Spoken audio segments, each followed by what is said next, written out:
It says, Simon Peter answered, "You are the Messiah, the Son of the living God." Jesus replied, "Blessed are you, Simon, son of Jonah, for this was not revealed to you by flesh and blood, but by my Father in heaven.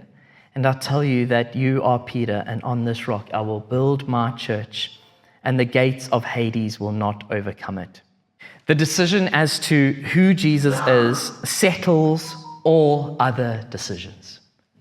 This is one of the few times that Peter speaks and Jesus doesn't correct him. In other words, the confession holds without qualification.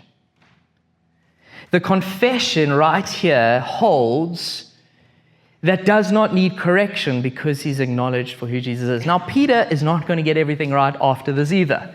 But on this particular point, Jesus doesn't correct him because that's exactly who he is. And he mentions a couple of things. And we don't have time. We can really spend almost 2 weeks on this text. It's a beautiful text. But the first thing he says, "You are the Messiah." Now, that is quite a tricky term. Some of your older translations will say the Christ.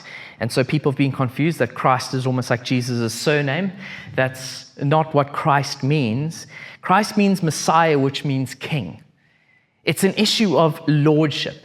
It's an issue of priority. It's an issue that actually everything pivots on you as king.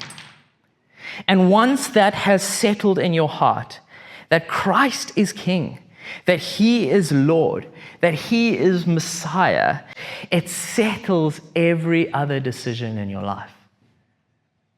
It settles how we conduct ourselves.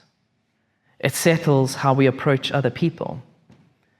It settles even our vocabulary. It settles how we raise our children. It settles how important it is to gather with other believers. It settles the beauty of the church because it's beautiful to Christ.